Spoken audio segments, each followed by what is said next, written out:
ओम शांति। आज बाबा के 26 तारीख के महावाक्य हैं।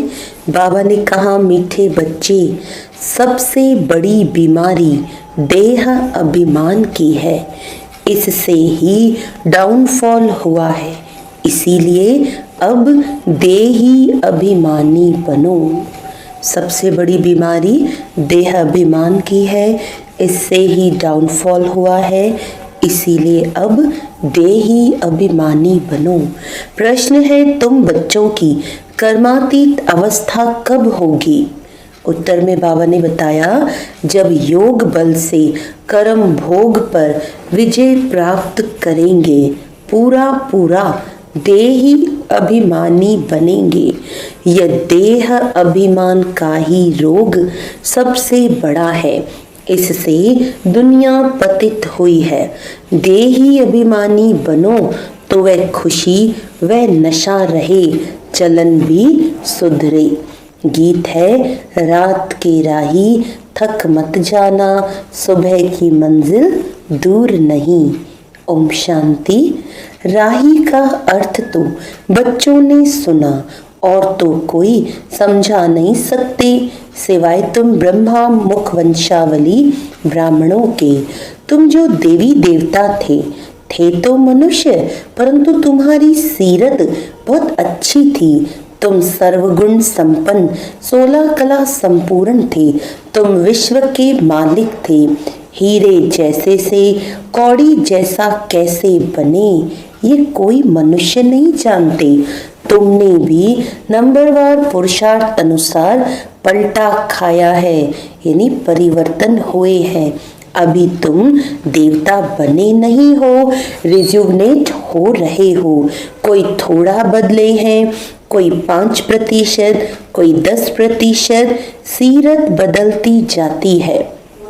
दुनिया को यह पता नहीं भारत ही हेवन था। कहते भी हैं क्राइस्ट से 3000 वर्ष पहले भारत में देवी देवता थे। उनमें ऐसे गुण थे जो उन्हों को भगवान भगवती कहते थे। अभी तो वह गुण है नहीं, मनुष्य की समझ में नहीं आता। भारत जो इतना साहूकार था, उनका फिर डाउनफॉल कैसे हुआ, वह भी बाप ही बैठ समझाते हैं। तुम भी समझा सकते हो जिनकी सूरत सुधरी है। बाप कहते, बच्चे तुम देवी देवता थे तो आत्माभिमानी थे। फिर जब रावण राज्य शुरू हुआ तो देह अभिमानी बन पड़े हो। यह देह अभिमान की सबसे बड़ी बीमारी तुमको लग पड़ी है। सतयुग में तुम आत्माभिमानी थे, बहुत सुखी थे। किसने तुमको ऐसा बनाया, यह कोई भी नहीं जानते। बाप बैठ समझाते हैं तुम्हारा डाउनफॉल क्यों हुआ। अपने धर्म को भूल गए हो। भारत वर्थ नॉट ए पेनी बन गया। उनका मूल कारण क्या है? देह अभिमान। यह भी ड्रामा बना हुआ है। मनुष्य ये नहीं जानते कि भारत इतना साहूकार था, फिर गरीब कैसे बना। हम आदि सनातन देवी देवता धर्म के थे, फिर हम कैसे धर्म भ्रष्ट कर्म भ्रष्ट बने। बाप समझाते हैं, रावण राज्य होने से तुम देह अभिमानी बने तो तुम्हारा ये हाल होने लगा। सीढ़ी भी दिखाई है कैसे डाउनफॉल हुआ।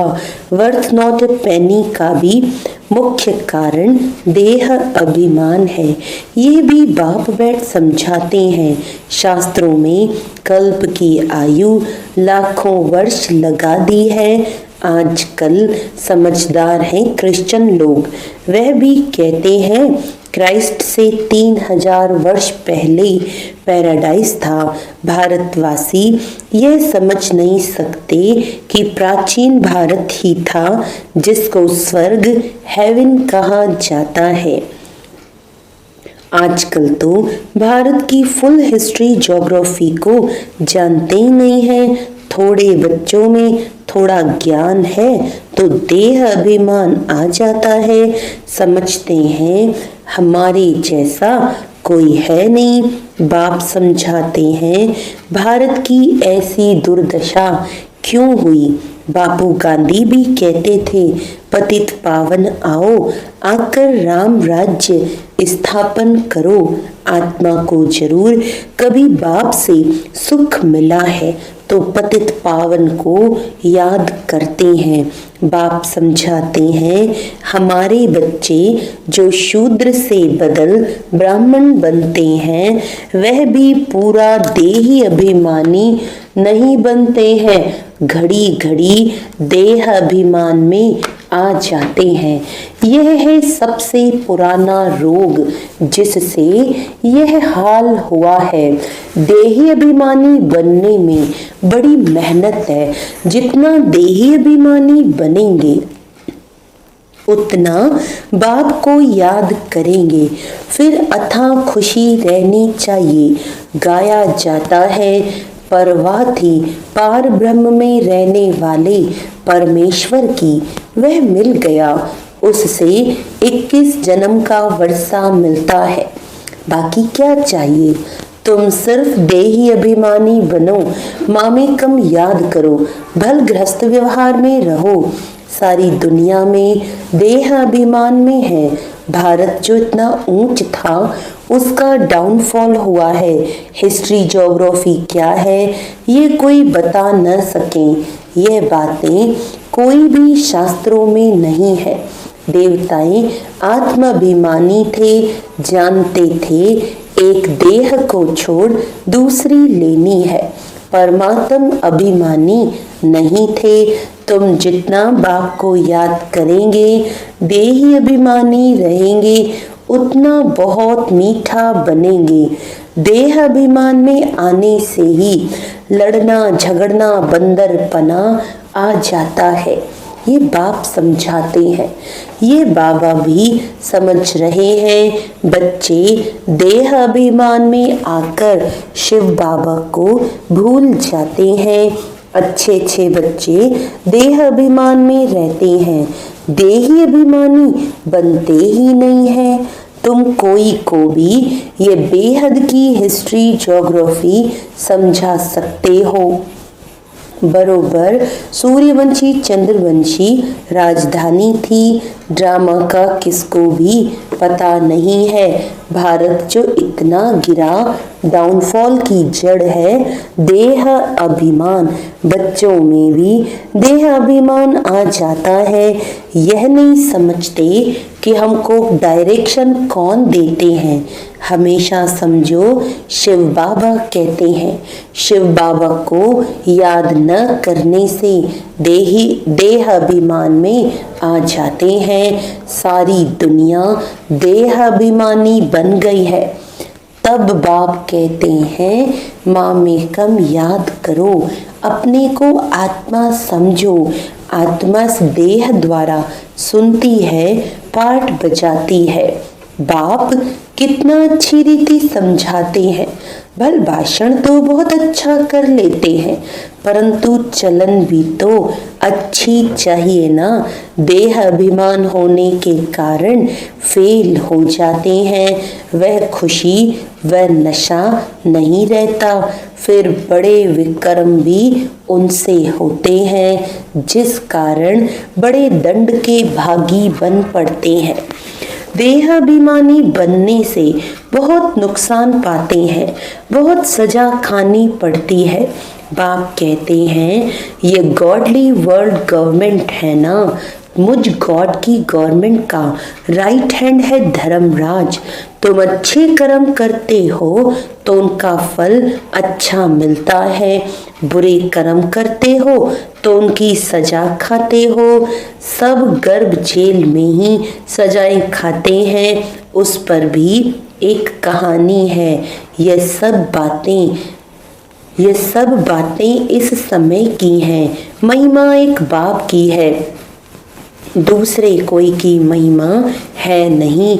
इसीलिए लिखा जाता है त्रिमूर्ति शिव जयंती वर्थ डायमंड, बाकी सब है वर्थ कौड़ी, सिवाय शिव बाबा के पावन कोई बना न सके। पावन बनते हैं फिर रावण पतित बनाते हैं, जिस कारण सब देह अभिमानी बन पड़े हैं। अब तुम देही अभिमानी बनते हो।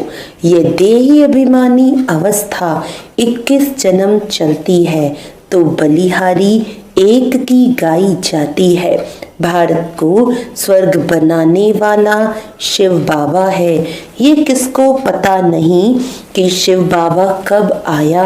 उनकी हिस्ट्री तो पहले पहले चाहिए। शिव कहा ही जाता है परम पिता परमात्मा को।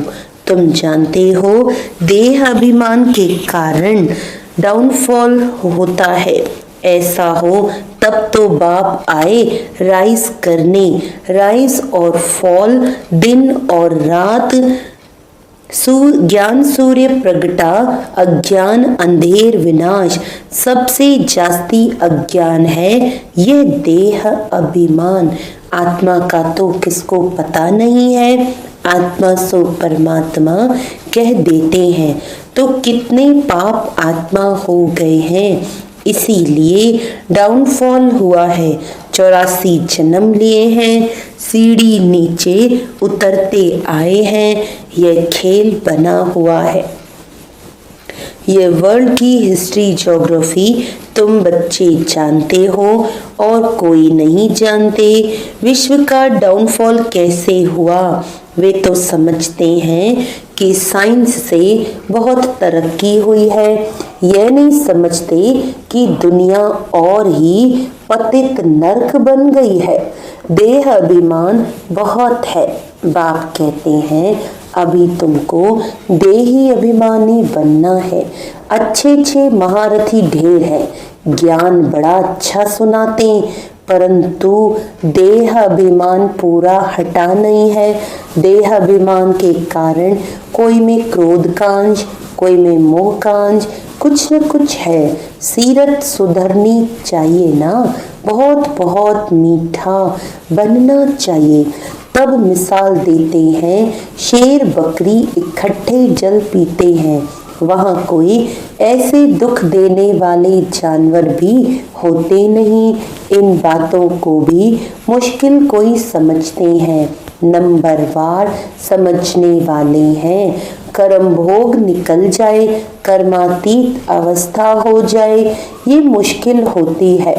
बहुत देह अभिमान में आते हैं, पता नहीं पड़ता है हमको यह देह अभिमान है। हमको ये कौन मत देते हैं? श्रीमत श्री कृष्ण के द्वारा कैसे मिलेगी? शिव बाबा कहते हैं इनके बिगर श्रीमत कैसे दूंगा। स्थायी रथ हमारा यह है। देह अभिमान में आकर उल्टे सुल्टे कार्य करके मुफ्त अपनी बर्बादी मत करो, नहीं तो नतीजा क्या होगा? बहुत कम पद पाएंगे। पढ़े के आगे अनपढ़े भरी ढोएंगे। बहुत कहते हैं भारत की हिस्ट्री ज्योग्राफी जो फुल होनी चाहिए सो नहीं है, तो उनको समझाना पड़े। तुम्हारे सिवाय तो कोई समझा न सके, परंतु देही अभिमानी स्थिति चाहिए, वही ऊंच पद पा सकते हैं। अभी तो कर्मातीत अवस्था किसकी हुई नहीं है। इनके यानी बाबा के ऊपर तो बहुत झंझट है, कितनी फिक्रात रहती है। भल समझते हैं कि सब ड्रामा अनुसार होता है, फिर भी समझाने के लिए युक्तियां तो रचनी होती है ना। इसीलिए बाबा कहते हैं तुम जास्ती देही अभिमानी बन सकते हो। तुम्हारे ऊपर कोई बोझा नहीं है। बाप पर तो बोझा है ना, हेड तो ये है ना, प्रजापिता ब्रह्मा। परंतु ये किसको पता नहीं है कि इनमें शिव बाबा बैठे हैं। तुम्हारे में भी कोई मुश्किल इस निश्चय में रहते हैं तो ये वर्ल्ड की हिस्ट्री ज्योग्राफी जाननी चाहिए ना। भारत में स्वर्ग कब था, फिर कहाँ गया, कैसे डाउनफॉल हुआ, ये किसको पता नहीं है। जब तक तुम नहीं समझाओ तब तक कोई समझ ना सके।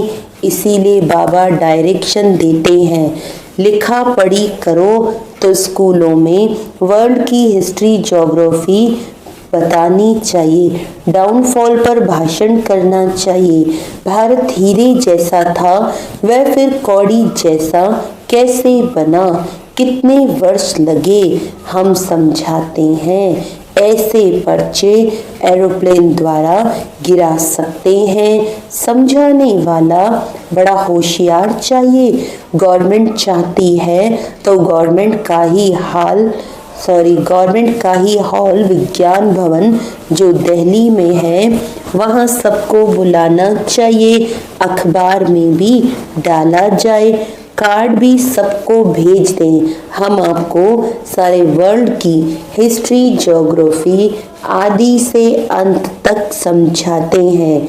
आप ही आएंगे जाएंगे, पैसे की तो बात ही नहीं है। समझो हमको कोई मिला, प्रेजेंट यानी भेंट करते हैं, तुम ले नहीं सकते हैं। सर्विस करने के लिए काम में लाएंगे, बाकी हम ले नहीं सकते। बाप कहते हैं, मैं तुमसे दान लेकर क्या करूँगा जो फिर भरकर देना पड़े। मैं पक्का शराफ हूँ। अच्छा, फिर बाबा के बाद आज मातेश्वरी जी के अनमोल महावाक्य हैं। तो मम्मा ने पहला पॉइंट क्लियर किया, तमोगुणी माया का विस्तार। सतोगुणी, रजोगुणी, तमोगुणी, ये 3 शब्द कहते हैं। इसको यथार्थ समझना जरूरी है। मनुष्य समझते हैं ये तीनों गुण इकट्ठे चलते रहते हैं, परंतु विवेक क्या कहता है? क्या ये तीनों गुण इकट्ठे चले आते हैं या तीनों गुणों का पाठ अलग अलग युग में होता है? विवेक तो ऐसे ही कहता है कि ये तीनों गुण इकट्ठे नहीं चलते। जब सतयुग है तो सतोगुण है, द्वापर है तो रजोगुण है और कलयुग है तो तमोगुण है। जब सतो है तो तमो रजो नहीं, जब रजो है तो फिर सतोगुण नहीं है। यह मनुष्य तो ऐसे ही समझकर बैठे हैं कि तीनों गुण इकट्ठे चलते आते हैं। ये बात कहना सरासर भूल है। वो समझते हैं जब मनुष्य सच बोलते हैं, पाप कर्म नहीं करते हैं, तो वो सतोगुणी होते हैं। परंतु विवेक कहता है, जब हम कहते हैं सतोगुण, तो सतोगुण का मतलब है संपूर्ण सुख। गोया सारी सृष्टि सतोगुणी है। बाकी ऐसे नहीं कहेंगे कि जो सच बोलता है वो सतोगुणी है और जो झूठ बोलता है वो कलयुगी तमोगुणी है। ऐसे ही दुनिया चलती आती है। अब जब हम सतयुग कहते हैं तो इसका मतलब है सारी सृष्टि पर सतोगुण सतो प्रधान चाहिए। हाँ, कोई समय ऐसा सतयुग था जहाँ सारा संसार सतोगुणी था। अब वो सतयुग नहीं है, अभी तो है कलयुगी दुनिया। गोया सारी सृष्टि पर तमो प्रधानता का राज्य है। इस तमोगुणी समय पर फिर सतोगुण कहाँ से आया? अब है घोर अंधियारा, जिसको ब्रह्मा की रात कहते हैं। ब्रह्मा का दिन है सतयुग और ब्रह्मा की रात है कलयुग, तो हम दोनों को मिला नहीं सकते। दूसरी पॉइंट है, कलयुगी असार संसार से सतयुगी सार वाली दुनिया में ले चलना एक परमात्मा का ही काम है। इस कलयुगी संसार को असार संसार क्यों कहते हैं? क्योंकि इस दुनिया में कोई सार नहीं है, माना कोई भी वस्तु में वो ताकत नहीं रही, अर्थात सुख शांति पवित्रता नहीं है। जो इस सृष्टि पर कोई समय सुख शांति पवित्रता थी, अब वो ताकत नहीं है, क्योंकि सृष्टि में 5 भूतों की प्रवेशता है। इसीलिए ही इस सृष्टि को भय का सागर अथवा कर्म बंधन का सागर कहते हैं। इसीलिए ही मनुष्य दुखी हो परमात्मा को पुकार रहे हैं, परमात्मा हमको भव सागर से पार करो। इससे सिद्ध है कि जरूर कोई अभय अर्थात निर्भयता का भी संसार है जिसमें चलना चाहते हैं। इसीलिए इस संसार को पाप का सागर कहते हैं, जिससे पार कर पुण्य आत्मा वाली दुनिया में चलना चाहते हैं। तो दुनियाएं 2 हैं, एक सतयुगी सार वाली दुनिया, दूसरी है कलयुगी असार की दुनिया। दोनों दुनियाएं इस सृष्टि पर होती हैं। अभी परमात्मा वह सार वाली दुनिया स्थापन कर रहे हैं। अच्छा, मीठे मीठे सिकी लदे बच्चों प्रति माता पिता बाप दादा का याद प्यार और गुड मॉर्निंग। रूहानी बाप की रूहानी बच्चों को नमस्ते। हम रूहानी बच्चों की रूहानी बाप दादा को याद प्यार गुड मॉर्निंग। नमस्ते नमस्ते नमस्ते जी। धारणा के लिए मुख्य सार है, देह अभिमान में आकर कोई भी उल्टा सुल्टा कार्य नहीं करना है। देही अभिमानी बनने का पूरा पूरा पुरुषार्थ करना है। अपनी सीरत यानी अपनी चलन सुधारते रहना है। बहुत बहुत मीठा शीतल बनना है। अंदर में क्रोध मोह का जो भूत है उसे निकाल देना है। वरदान है, समय के श्रेष्ठ खजाने को सफल कर सदा और सर्व सफलता मूरत भव। समय के श्रेष्ठ खजाने को सफल कर सदा और सर्व सफलता मूरत भव। जो बच्चे समय के खजाने को स्वयं के व सर्व के कल्याण प्रति लगाते हैं, उनके सर्व खजाने स्वतः जमा हो जाते हैं। समय के महत्व को जानकर उसे सफल करने वाले संकल्प का खजाना, खुशी का खजाना, शक्तियों का खजाना, ज्ञान का खजाना, श्वासों का खजाना, यह सब खजाने स्वतः जमा कर लेते हैं।